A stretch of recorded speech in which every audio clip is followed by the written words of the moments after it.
Victims' Voices with Fighting Hard is paid for, in part, with the federal highway safety funding by the Missouri Department of Transportation. Where do we go from here? Where do we go from here? Oh, where do we go from here? Where do we go from here? Oh. Victims' Voices with Fighting Hard. I understand that you're right. You're the senior editor, and you speak on various different topics. But what specifically brought you into this space? What brought me into the hit and run space was you, Tiffany, frankly, in a lot of ways. So for a little more background, when I say I'm the senior editor at Straits Blog USA, I'm also the primary staff writer. I write 5 to 7 articles a week about traffic violence primarily in all of its forms. And you were the first person who said we need a dedicated article on hit and run. And you were the first person who said that we actually probably need dozens of dedicated articles on hit and run. And you're completely right. It is an area of the conversation that is overlooked. And I think that has to do a lot with who is primarily affected by hit and runs, which is low-income communities of color. Let's just be very frank about that. And we see that, in spades in St. Louis. And also because it is a corner of the traffic violence conversation that doesn't fit neatly with any sort of advocacy group. I talk to a lot of advocates who see car crashes, and I mostly agree with them, as the consequence of policy decisions, because we've got, as you mentioned, automakers trying to sell as many cars as they can all the time, bigger and bigger cars every year in particular. But also because we have road designers and city planners who are making sure that, when you go to the grocery store, there's probably not going to be one, especially if you're in a community of color, but really any community in the United States within walking distance of your home, who's going to make sure that the housing supply that's available to most Americans is going to require them to drive quite a distance. And all of the roads that we drive on are designed for maximum speed and efficiency rather than for safety at the end of the day.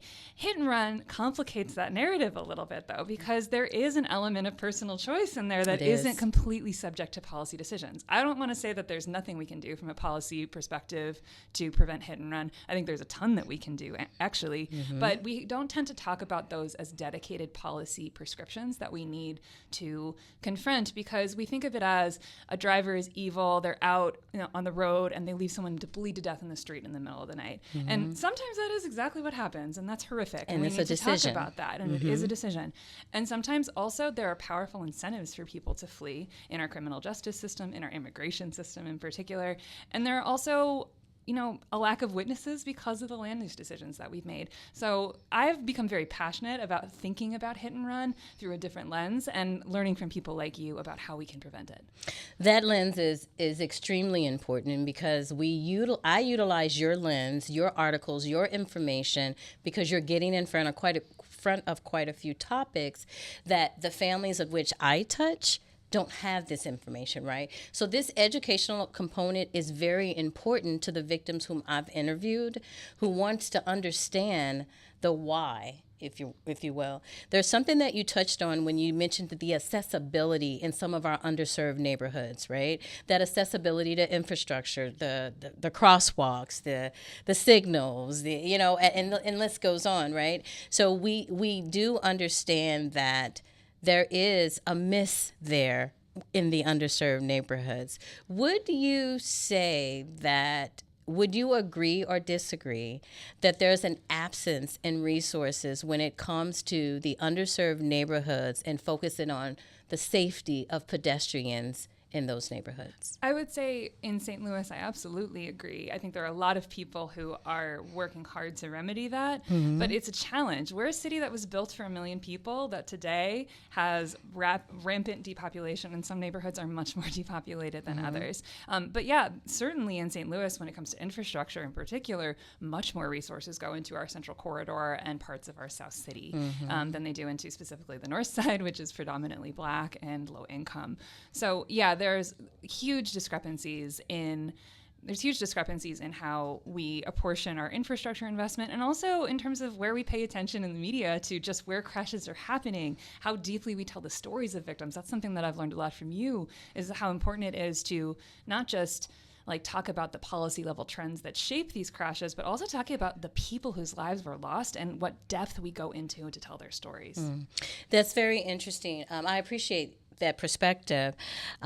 Speaking of those stories, right, and the systems, do you find there's an opportunity, or if there are challenges, barriers, or opportunities here, that's either healing or re-traumatizing victims or victims' families that have been impacted from a systems perspective? There's so many. I could be here all day. Yeah. I mean, I have, as someone who does interview victims like pretty immediately after their loved ones have been lost in car crashes, I talk to people on the worst day of their lives a lot. I think the biggest thing that re-traumatizes people is just how fast life moves on and how quickly a car crash is reduced to a traffic backup and it's cleared so that life can keep moving. And their lives have been shattered. My family has experienced traffic violence loss as well. I have, an uncle who died in a car crash in California, and my aunt drives by the spot where he died every day. Every day. And that's something that's horrific and is frankly a policy choice about the way that we treat traffic violence in the same way that we don't treat other kinds of disasters in our society. If there was like a major building fire, if there was a terrorist attack, if there was a loss of life elsewhere in our society in a public place, we would commemorate it in a certain way. And we would often declare it a disaster zone, especially if the conditions that led to that death happening were still actively in force. But instead, we see car crashes happening again and again and again on the same roads, often in the same place on the same roads. And victims get to watch that happen. We're sitting on West Florissant Avenue right now, which is one of the most dangerous roads in St. Louis City. Yes. I didn't ride my bike here today, and I usually ride my bike everywhere because I'm afraid to bike up here because I see as I'm driving down that road, as I'm biking or walking down a road like this, I can imagine all of the lives that have been lost there. So just the physical environment itself is re-traumatizing, and the fact that it isn't changed and it isn't marked in any way to commemorate these lives that have been lost. I know often when I see a hit and run and it's in these very different spaces or repetitive spaces in which we've researched, or families that have told their stories, or another life lost in those spaces, I think it's re-traumatizing for myself. But do you think that you think that's why the needle's not moving? Because when I see those, I feel like we're not doing either. I ask myself, are we doing enough, or what, or not enough? Like, what else? Is there anything else that we feel like that we could do, or anything more that you feel like we could do? I think there's so much that we could do. I mean, I think there's infinity things that we could do. I think it starts with asking a fundamental question about how much death we're willing to accept. And I think the answer should be 0, because all car crash deaths of all kinds are preventable, but particularly those hit and runs. Hit and runs are often crashes that didn't need to result in death, that did result in death because a victim was left to die, because they were denied medical attention that could have saved their lives. And someone who, for whatever reason, was afraid of being arrested, afraid of being deported, or just afraid, or callous, frankly. Yeah. Sometimes they are. I won't lie about that. Decided to make a terrible choice that day. I think that we can rethink our land use to make sure that there are always people watching. That's one structural way that we can make sure that we save lives. You pointed me to a really powerful story of a man named Dave who was struck by a hit-and-run driver on South Grand Boulevard here in St. Louis. And it was in a busy restaurant district where people immediately came to his aid. Whereas your sister was killed on North Grand Boulevard, and there were not so many people around to help her. And that is something that breaks my heart. And that was a policy choice. So that's one big example. The other one is just making sure that we fix our roads and our vehicles to minimize the kind of design factors that are heavily associated with people not just being hit, but dying. As a Vision Zero advocate, that's what we call folks who want to end car crash deaths and serious injuries. I don't think I'm going to eliminate car crashes. Mistakes are going to happen. People are going to hit people with their cars sometimes, right? But I want to minimize those hits, and I want to eliminate the deaths, and I want to make sure that when those hits happen, nobody dies and nobody is seriously injured. And there's a universe of strategies that we know work because they've worked in other countries. They've worked in other cities. There are cities in the U.S. that have experienced 0 traffic violence deaths for years on end because they took this matter seriously and they didn't shrug it off. And there's a uniform decision of making that choice to stay on the scene. Victims' Voices is established to tell these stories, right? To tell the stories that's beyond the byline, right? What we see in the media. Now that Victims' Voices has been introduced, and I know that we have a ways to go. The goal is to ensure that the public that understands Dave's story and Jokie's story, Carla's story, that these various different individuals' story that hasn't been told. But the telling of the story isn't to just speak to their grief, it's to identify ways for us, identify ways of the relatable component of the story, and to get drivers to think twice when they're getting behind the wheel. The effectiveness of it is designed to be relatable. From someone who works in this space often, to go down this path to tell these victims' story, how impactful do you think that victims' voices can be in the spaces in which you've worked for so long? Incredibly so, and this is research backed, honestly. I covered a really fascinating study once that looked at the ways that we report on car crashes, and first calling them car accidents rather than car crashes shapes the way that we think about these crashes, as they are preventable versus they were a mistake that somebody made and it spilled milk, and it just happens sometimes. Making sure when you translate a car crash victim from just a pedestrian was struck by a car to a person with a full life, a full story, family members who love them, potential that was lost, that our whole community's lost, then it becomes a tragedy and not an accident. And all of these are tragedies. And it costs our community something. It doesn't just cost our the loved ones who we should be quoting, who we should be talking to in these stories. It costs all of our neighbors. It costs our economic systems. It costs us all. There is a cost to this, but we choose not to measure it for the most part. I think that it is incredibly important to platform the victims' voices and also to platform the kinds of solutions that they want to see, because no victim should have to drive past, walk past, bike past the site where their loved one died and see no changes for the rest of their lives. That is re-traumatizing, and that's something that we could change easily. What encouragement do you have for listeners, especially for those that feel unheard?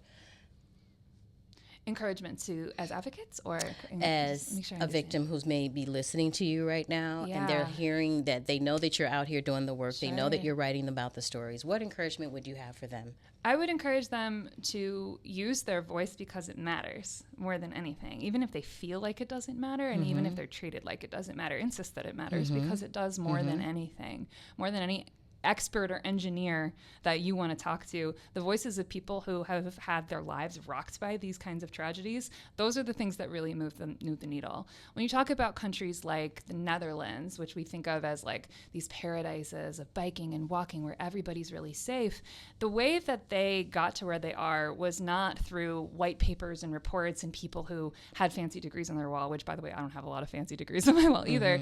It was through a movement called Stop the Child Murder.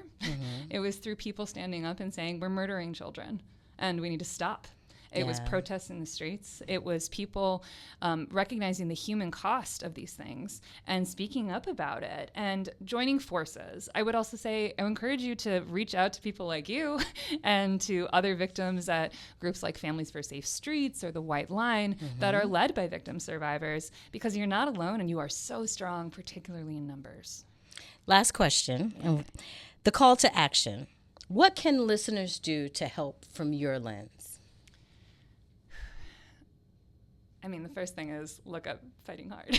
Look up Fighting Hard. I love that. Because Fighting Hard is doing some of the most mold-breaking work in this space that I have encountered, and follow their lead. I would say the encouragement that I give to everyone is to pick one very small thing that you can do today to confront this issue. That might be something as simple as being a little bit more attentive the next time you're driving, pledging that no matter what happens, if you hit someone, you're going to stop and you're going to help them. Because frankly, here's your educational piece for the day. Very few drivers who hit someone, and whether they run or not, very few drivers are going to face a lot of accountability. That's a separate issue that we should talk about. And but frankly, like, you're probably going to be okay, but that person you hit might not at the end of the day. So do the right thing, make the moral choice. Like, that's always the number one thing.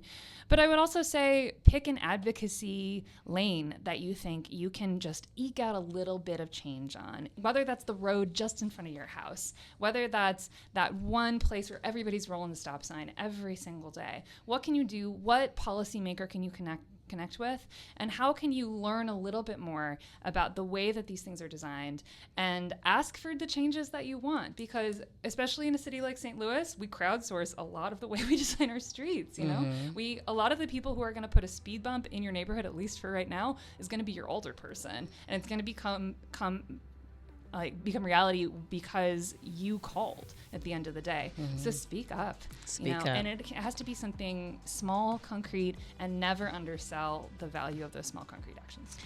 And I'm going to end on that note, speak up. So we have our victims that are speaking up, but it sounds like listeners speak up, communities speak up, families speak up.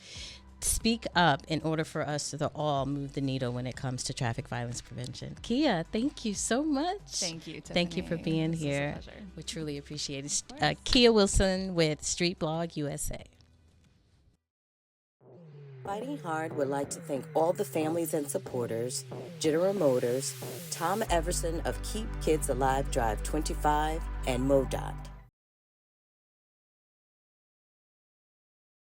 Up next on Victims' Voices with Fighting Hard. When I got struck by that car, I was in a coma for 22 days. But after that had happened, I can't stand to see nothing get hit. It makes me think about what happened to me. You felt like your life wasn't valued. Yes, ma'am. Yes, ma'am. Exactly. Because I could have died.